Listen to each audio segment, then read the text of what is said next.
Hey listeners, we're nearing the end of our 15th anniversary fundraising campaign, and we need your help to meet our goal. This campaign offers you a chance to win a unique food and music experience in one of the most exciting cities in America. Here's how it works. Donate to HRN and you'll be entered to win dinner for two and 2 tickets to a concert in one of 8 amazing cities: New York, Los Angeles, Philadelphia, Nashville, Las Vegas, Charleston, Ardmore, Pennsylvania, and Asheville. All donations support our work educating food system storytellers. And when you donate, you can choose one of those cities and you'll be entered to win dinner and 2 tickets to a show. So help us reach our goal and enter to win dinner and a show in the city of your choice. Check out heritageradionetwork.org/15 to donate and enter to win today. That's heritageradionetwork.org/15. Thank you.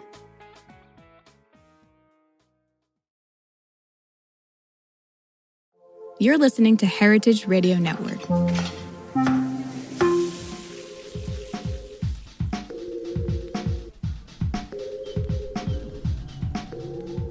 This episode is brought to you by Wisconsin Cheese.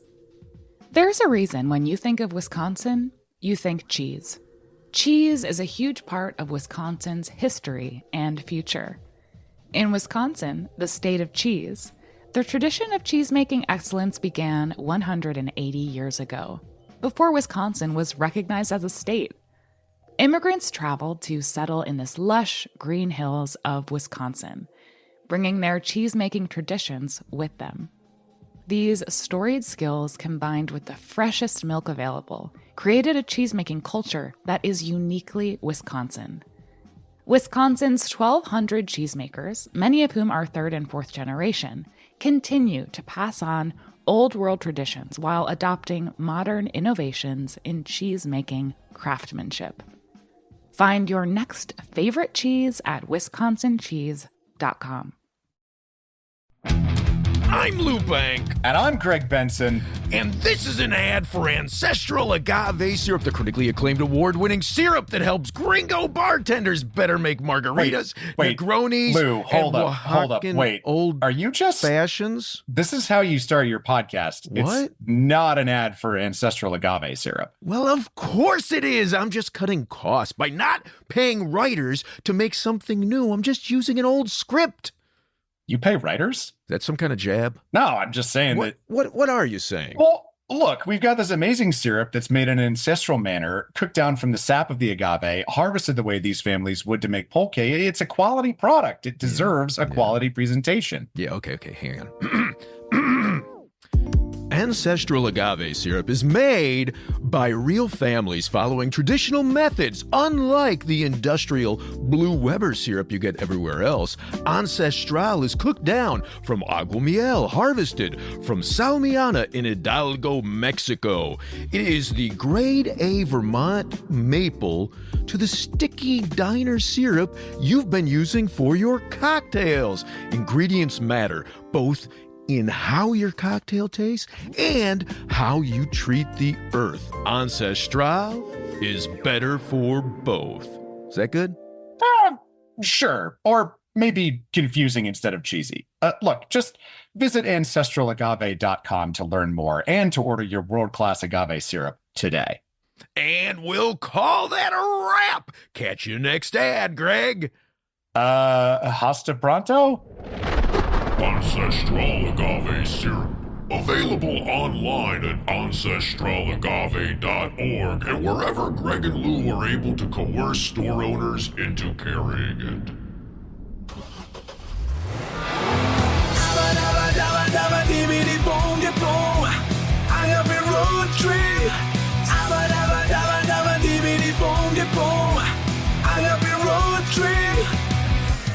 I'm Lou Bank. I'm Rowan Jacobson. And this is Agave Road Trip, the critically acclaimed award-winning podcast that helps Gringex bartenders better understand agave spirits, and rural Mexico. Hey, Rowan. Hey. What you eating? I wish I was eating some oysters and sushi with a glass of Mezcal. Dude, yeah, because that's what we normally do at 8:30 in the morning. Yeah. So, I've been seeing a lot of restaurants expanding their mezcal selections and a lot of events where people are pairing mezcal with food, and so I thought it'd be interesting to do an episode, because these really are meant for Gringex bartenders. Do an episode where I took some quotes. I got some quotes from people who have been playing in that area, and share those with the people who are running the restaurants and the bars that serve mezcal, so that they maybe it gives them some additional thoughts. Yeah, and I think that's good, because this is going to be a controversial episode, but I see a lot of bad pairings out there. Oh, bad pairing. Well, God, what do we start bad, or are you going to be critical? You can't be critical of the people who I got quotes from. That would mess me. They never give me a quote again, Rowan. Well, why don't should I start, or do you want to start, and then I'll just be quiet if I think it's a terrible idea. Well, actually, the way I want to start is with this quote from Lainey Bayless from Topolobampo here in Chicago, because I think she has an interesting point. It's just one point, but I think it's an interesting point. So let me run her quote. So for when we pair agave spirits with dishes in Topolobampo, we do so on actually probably one of my most favorite days of the month, or every 6 weeks that we get to do it, where the chefs present the dishes to us. It's myself, my colleague Juliana, as well as all the other chefs kind of around in the building, anyone that's excited by this. So they're able to present the dishes to us, talk about the flavor profile, what they really want to highlight in the dish too. That's always something that is unique and something fun to be able to know from them. So we get the dishes from them, and then we dive into tasting them. Of course, you get a little bit of information beforehand from the chefs about what the dish will taste like, but everything always changes when you get the actual flavors in your mouth. So we kind of jump in and taste, especially sauces, obviously, is where a lot of the flavor goes, so that's really where we think first, and then followed by the texture, proteins in the dish, and stuff like that. Particularly, I really love anything herbal, anything with a green sauce, herbs, especially like hoja santa, epazote, anything like that. I really love pairing with Karwinski's. Barril is my favorite, but then biquiche, madrequiche, anything like that.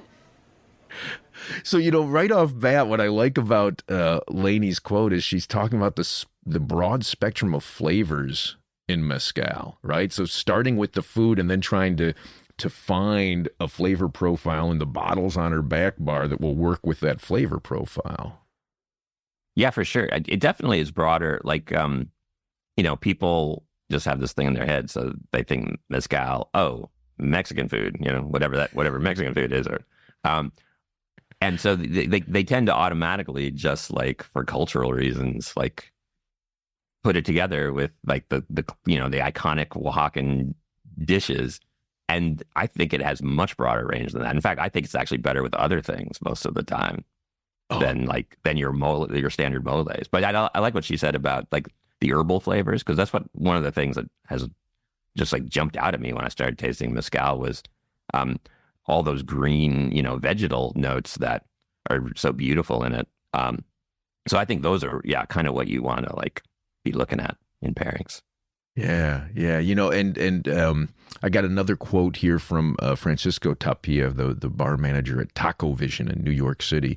And he's reinforcing what Lainey says. Let me just run that quote. Obviously, mezcal has different flavors, different aromas, different textures. It is hard when you come to pairing food, but what goes together goes together. So, I think what Francisco is doing here, like reinforcing Lainey, but also saying something that I hear a lot. What grows together goes together. Yeah. Like it's like terroir, right? Like, and sometimes it's true, but not always. Like, like in France, people are always like, this wine from this region, it has to go with these regional foods. And I've found that sometimes that works, sometimes it doesn't. Yeah. But it does, like, I don't know, like agave and cactus, right? So, it's funny where my head goes with that. The thing that always, and every palate's different. but speaks to something that you were saying earlier is I'll see an awful lot of farms where they're growing agave and they're growing chiles. And the last thing in the world that I want to eat when I am drinking agave spirits is something spicy. Yeah, so that's what I was kind of dancing around. Like it's the worst combo. Like if you don't want to taste your mezcal, like all those like subtle, beautiful notes, just throw a really spicy sauce down your throat. Yeah. Yeah. So let's jump to this quote I've got from Grace Gonzalez. She's a third generation master distiller for Tequila El Mayor. Usually, I highly recommend people to just be adventurous and try however they feel like doing it, because it's completely different, my tasting buds or the way that my palate reacts than anyone else. But if somebody asks for my recommendation, usually I love the blancos with foods that are very light on the palate. So especially El Mayor Blanco, I really like it with sushi, sashimi, ceviche, something that it's not going to be like overpowering. Yeah, I'm on board 100%. You don't need a whole lot of sauce actually. Like the mezcal almost is the sauce because it has all those complex notes in it already. So yeah, like ceviche, sushi, like seafood, like very simple seafood or grilled vegetables. I think that is the sweet spot for sure. Yeah, and well, I think, as you were suggesting, sometimes what grows together goes together. Sometimes it doesn't. I think here you've got a case where it's very rare that I see people making mezcal near where they would fish. Right. I know. Like, you see, this is like, it's not what swims together wins together. It's, like this thing that it's coming from completely different part of the world, but they're really beautiful together. I actually just did, I did this tasting up in Vermont, 7 different kinds of oysters, different varieties of oysters from all over the country with 7 different mezcals, and it was really fun.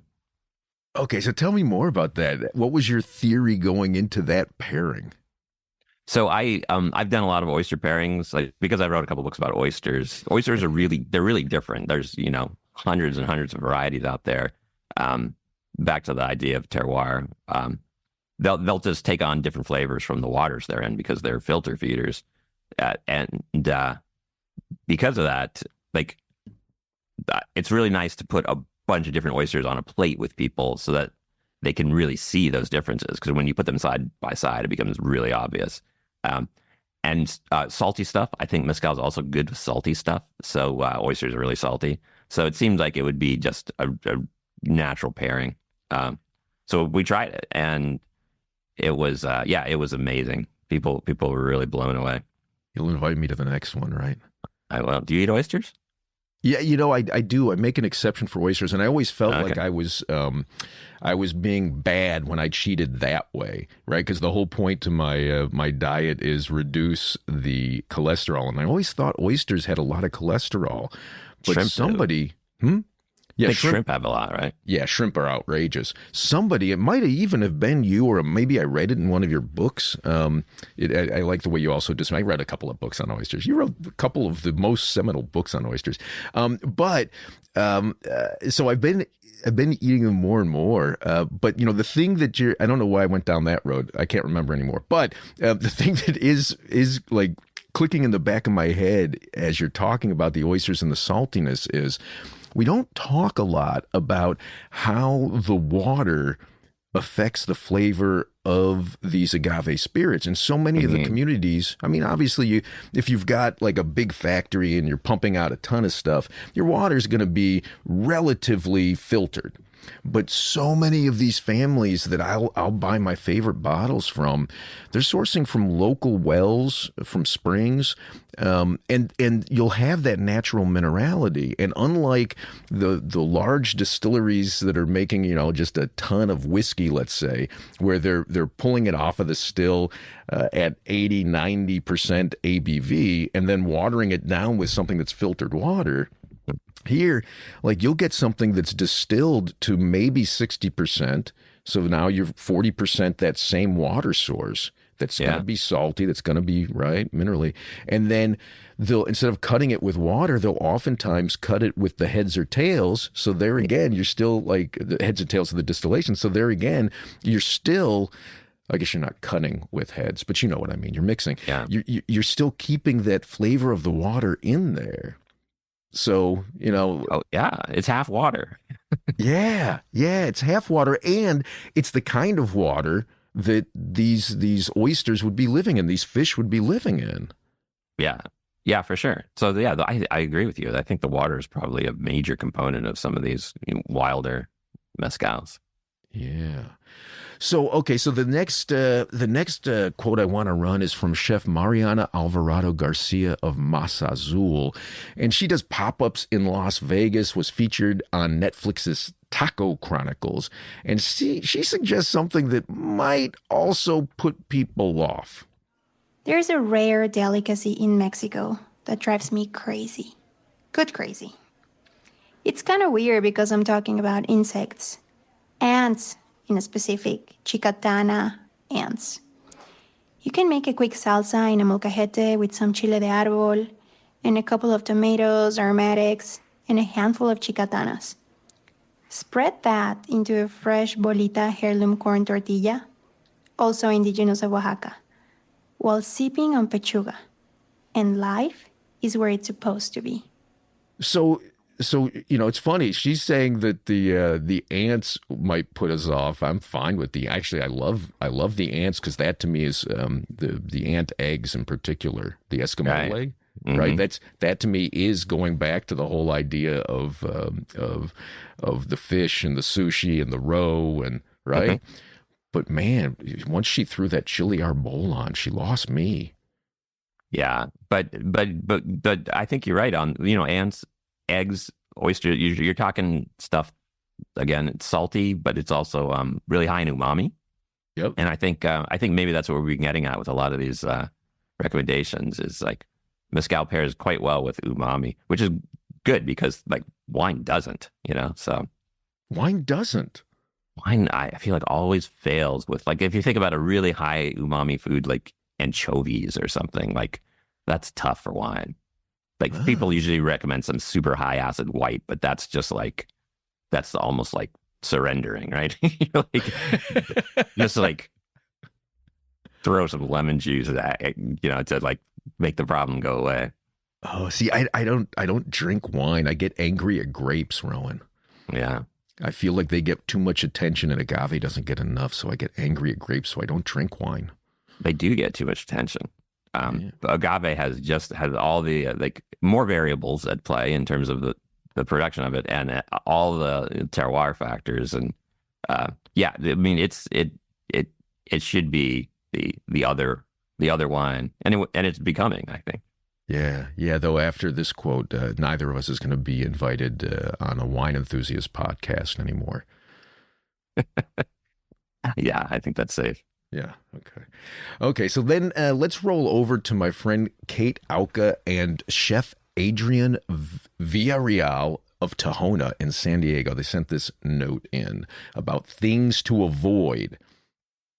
Yeah. I don't know. I feel like when drinking agave spirits and stuff, I like to stay away from stuff that's overly spicy or too spicy. I really want, you know, the flavors of the mezcals to be present, and I don't want that to be, you know, covered up by super spicy food. Yeah, especially like you have this super elaborate and artisanal product, and then you just add like just some random habanero spice to it, or like you just, you know, like a very generic sauce. Yeah. That's pretty much beats the purpose, I think. Yeah. Well, everybody's on the same page here. I feel like, you know, great minds. Yeah, you know, it's funny though. I've got, I think I did an episode ages ago with my former co-host Chava Periban, and Chava loves the spicy food with the mezcal, which, you know, suggests to me that maybe there's also a difference in how your palate is formed. If you grow up eating the spicy food and drinking these drinks, if you literally do it, when you're a teenager, maybe it becomes something that to you and I is unpleasant, but, well, I used to love eating McDonald's as a kid, and you take somebody that didn't grow up with McDonald's and you'd take them there, and they're not going to like that experience at all. Yeah, absolutely. I mean, I think for sure where you're coming from it influences your palate hugely. But there's this other thing that is so good with spicy food, and it's called beer. Like anytime I can enjoy a sip of mezcal with my blow your head off tacos, but there's also beer. So talk me out of my beer. I think that's going to be a tough one. God, okay, no, I this is great. So every once in a while, when I'll have oysters, they'll bring me, and I feel like I shouldn't do this, so I don't. They'll bring me the spicy stuff to put on the oyster.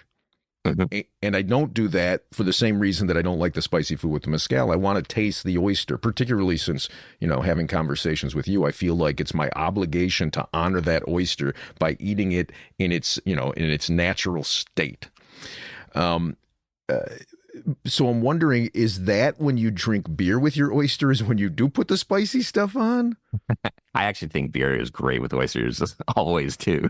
Always spicy or not spicy? Well, salty, yeah. Beer and salt, another classic. So we haven't touched on the thing that mezcal is absolutely best with yet. Oh, you know the answer. Oh, wait a minute. Oh, hang on to it. No. Hang on to it. I do think I know where you're going with this. All right. Park it, because I have a shocker at the end that I didn't share with you. Okay. All right. Yeah, we'll see it. A trick ending. We'll see what's inside. Okay. Yeah. So instead of that, let's go to Mezcalero Jorge Torres of Laguna de Sanchez, Nuevo León. He's got this take. Pues aquí siempre lo usamos cuando vienen o vienen los chavos, los clientes así. When we receive people or clients, usually on weekends, we always prepare something like a chicken, a carnita asada, or a snack. That's how they make it tasty, snacking and having a few copitas. Y te está echando unas copitas así. But I drink it like this, without food or anything, just by itself. I like it natural without stirring anything into it. What I always like is a lime with salt. That's all I like. It's delicious. Es todo lo que me gusta así, porque sabe muy rico. There you go. Boom. You stole my thunder. Well, were you going to go lime or were you going to go orange? I was going to go neat with nothing. Oh, well, yes. Okay. So you weren't headed the direction that I was. Yeah. And and honestly, that really is I'll drink before or I'll drink after. And, somebody's serving me food and they're serving me spirits. And this happens actually when I'm at some of my favorite mezcaleros places. I'm not going to turn down the drink. Right. But it always does taste different. Even if it's not spicy food, it always does taste different. Yeah. It's so good. It's so full and complete on its own. I feel like it needs nothing. Yeah. But so when Jorge asked about mentioned lime and salt, right? That sent me down the path of this thing that I see so frequently at mezcalerias, at restaurants that focus on mezcal, where they'll serve you the wedge of orange with a little sal de gusano, the salt that's made with the crushed up gusano, right? They'll serve that on the side of with the drink, and it just comes out. You don't ask for it, right? I'm sure you've seen this. Yeah. Sure. Oh yeah.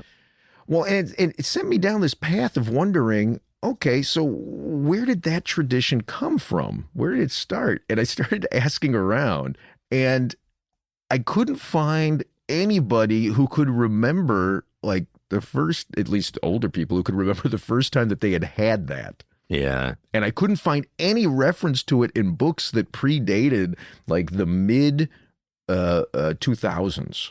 All right. Oh, really? So maybe it's not so old after all. Yeah. I wonder if it's a gringo thing. Well, so I'm going to run this quote from Eduardo Anales of Santa Catarina, Minas, Oaxaca. And I'm just going to let him tell you. Bueno, tú sabes que yo tuve que ir a Estados Unidos, ¿no? De migrante. You know, I had to go to the United States as a migrant. When I was there, I realized that much of the trade they do there is done by developing concepts to differentiate the products in the market. Then, when I returned, I realized that it was already becoming popular for people to consume mezcal with lime and salt. Any salt. It didn't have to be the salt we use now with oranges. Podía ser cualquier sal, no tenía que ser la sal que actualmente usamos para el mezcal con las naranjas. Ese, para mí era uno de los primeros cosas que teníamos que atender porque For me, that was one of the first things we had to take care of because people were adopting mezcal as if it were tequila. People were consuming it that way. I have a little store where I sell my mezcales in San Bartolo, Coyotepec. In that store, people were already asking for it with salt and lime. And when I returned, I said, no, we must generate a different idea. First, because mezcal should not be drunk with lime, because this is very acidic, and it was very inappropriate for people to drink such a strong drink as we sell it or as mezcal should be drunk, and that they should be drinking those mezcales with lime. O como se debe de tomar el mezcal, que siempre lo hemos vendido así, y que tuviese que estar consumiendo esos mezcales con limón. Y de ahí fue que... And so it was that for a year, I began to make tests with people who came to that little store in San Bartolo. And the same people opted for different fruits. Depending on the season, there are plums, mangoes, bananas, jicamas, apples. And around November, there starts to be a very tasty tangerine, and that came in first place. Una mandarina, que es muy rica. Y esa quedó en primer lugar. La gente le gustó muchísimo con mandarina. In second place was the orange, and in third place was the pineapple, which Oaxaca also produces a lot of. But the tangerine, which was in the first place, is not available all year round. It is only seasonal. And what is available all year round is the orange. That's why the orange stayed. And for a long time, people went to that little store because I served mezcal with oranges. The orange is important because it is not as acidic as lime. It was a snack, I want to clarify. It is not something to do mezcal tastings, but for the people who went and drank mezcal. And as a snack, I served them their oranges, and I still do. Y también se me vino a la mente de mi memoria de niño, ¿no? Yo cuando fui niño. It also came to my mind a childhood memory. When I was a child, there were not all the candies and sweets that there are today. So we ate fruits and always accompanied them with chili salt and maguey worms. It was a very typical thing here during my times. The children would collect their worms, and the mother would prepare them with chili salt. I thought of taking advantage of this memory, which most people who drink mezcal have, since it was also part of their childhood. And when I put it with gusanito salt, people loved it. Cuando se puso con la sal de gusanito, pues a la gente le gustó. Y ya se fue quedando hasta el 2005. In 2005, my dad and I participated in the Mezcal Fair, and the man who was Undersecretary of Economy at that time asked us to bring mezcales to see how we drank mezcal in Oaxaca. And I brought my mezcales, oranges and warm salt. He found it very interesting, and so he took it to the hotels, and a campaign was made to drink mezcal. And the oranges and salt with worms were part of the campaign. And so it remained as part of the history of this drink. Se llevó ahí y ahí se quedó como parte de la historia de esta bebida. But the reality is that it is meant as a snack, not for tasting or anything like that. Okay, so there is Lalo, and hey, he's my hero. He's saying he's the guy who started this. I have looked for I've had conversations with other mezcaleros. Nobody seems to remember this, but nobody has presented to me any evidence that contradicts this. It feels to me like there's an awful lot of restaurants and bars that should be giving him royalties for creating this combination that now is considered traditional. Yeah, and it's so funny how often traditions actually are like that. That was just somebody not as long ago as you think who like started it, and then everybody picked up on it, and no one realized like where it was coming from. Yeah, it's not a bad idea. Again, it's the saltiness, right? And the umami, like the salty gusano's got this umami factor too. And vitamin it's pretty C. good. Yeah. And the vitamin C, right, of the orange. But yeah, like, do you need, what's actually, I think, like we ended up doing this a couple times, and then I ended up doing more. Like, you'll often see when you're drinking with in a bar or with mezcaleros, they'll just have like just some like pumpkin seeds or other like toasted seeds or little bug. Well, whether it's seeds or bugs, it's kind of the same. Just a tiny bit of that is, I think, really, really good. That's kind of the sweet spot. Yeah, you got all excited about those pumpkin seeds that we picked up in Puebla. I think it was best Puebla. Pumpkin seeds ever. Yeah, like I've never had pumpkin seeds that good. Oh yeah, I'm headed down to Mexico this weekend, and I'm going to be visiting this woman who makes my favorite pumpkin seeds. So I'll get some of those and send them to you, along with a chocolate bar I have sitting here for you as well. But that also is, as I say, chocolate also reminds me that is one of the things that I love to eat when I am drinking agave spirits. And I find that most agave spirits I love, I can identify something within the flavor profile or sometimes the aroma that reminds me of something about chocolate or cacao. Yeah, that's interesting. I haven't tried that, but it makes sense to me on paper.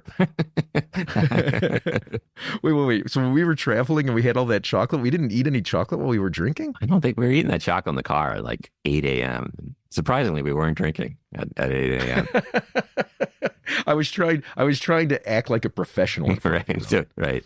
Now, I've given that up now. Yeah, like I saw right through that.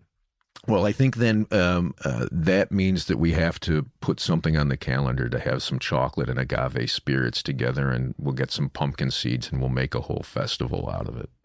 That sounds, the chocolate and agave festival, that could totally happen. Chocolate and agave festival. I'm thinking August in Chicago. What are you thinking, Rowan? I was thinking midwinter in Mexico, but okay, that sounds better. August in Chicago is good too. Yeah, okay. No. We'll get together with Anna at the Chocolate Museum in Mexico City, and we'll set it up. There you go. Yeah. I'll bet she'd totally do that. I'm going to be seeing her Saturday. Okay, so this is the save the date. It's the save the date. We're doing first week of January? Yeah, that works for me. Okay, cool. I'll nail that Worst week of the year in Vermont. First week of year in Vermont? Worst week of the year in Vermont. Oh, worst week. I thought you were saying move it to Vermont instead. Okay. Oh, God, no. Yeah. I like that. Okay. Well, I'm going to set that up, and then I'll send you the invitation, and we'll start pulling some fun people in. I'm in. Sounds great. Hey, Rowan, thank you so much for joining me on this episode of Agave Road Trip. I'll catch you next episode. I'm on all of them now? Yes. Right. Hasta pronto. You've been listening to Agave Road Trip, the critically acclaimed award-winning podcast that helps Gringex bartenders better understand agave spirits, and rural Mexico. We're blessed with sound engineering by Roy Sierra and a theme song performed by Gabriel Oliveira and Marco Ricos. Sign up to become a road tripper and listen to more episodes at agaveroadtrip.com. If you enjoyed this podcast, please let us know. And if you hated it, well, I'm sure you'll let us know that too. You can also find us on Facebook and Instagram at Agave Road Trip. Agave Road Trip is a production of 10 Angry Pit Bulls, Inc. Agave Road Trip is powered by Simplecast. Thank you for listening to Heritage Radio Network. Heritage Radio Network is food radio supported by you. For our freshest content, subscribe to our newsletter. To subscribe to the Heritage Radio newsletter, enter your email at the bottom of our website, heritageradionetwork.org. Connect with Heritage Radio Network on Instagram and Twitter at heritage_radio. You can also find Heritage Radio Network at facebook.com/Heritage Radio Network. Heritage Radio Network is a nonprofit organization using the power of education educational storytelling about food to build a more equitable, resilient food system. Heritage Radio Network couldn't do that without support from listeners like you. Become a part of the world's most innovative community today. Subscribe to the shows you like, tell your friends, and please join the Heritage Radio Network family by becoming a member. To become a member of the Heritage Radio Network, click on the beating heart of our homepage. Heritage Radio Network can become addictive. Programming you hear on Heritage Radio Network might lead you to eat, drink, and listen to more programming on Heritage Radio Network. If you drink, please do not drink and drive. Drink responsibly, drive responsibly, eat responsibly too, and listen to Heritage Radio Network responsibly. To listen to Heritage Radio Network responsibly, wear protective earbuds. While wearing protective earbuds, do not drive, do not walk either. Sit in a comfortable chair. If that comfortable chair has a hard seat, please remember to stretch every 30 minutes. If you stretch every 30 minutes, please stay within your defined stressing capacity. And consult a doctor who specializes in stretching. If you don't have a doctor, maybe Dr. Ryan Acock, the Cocktail MD, can help you out. Thanks for listening. Agave Road Trip out.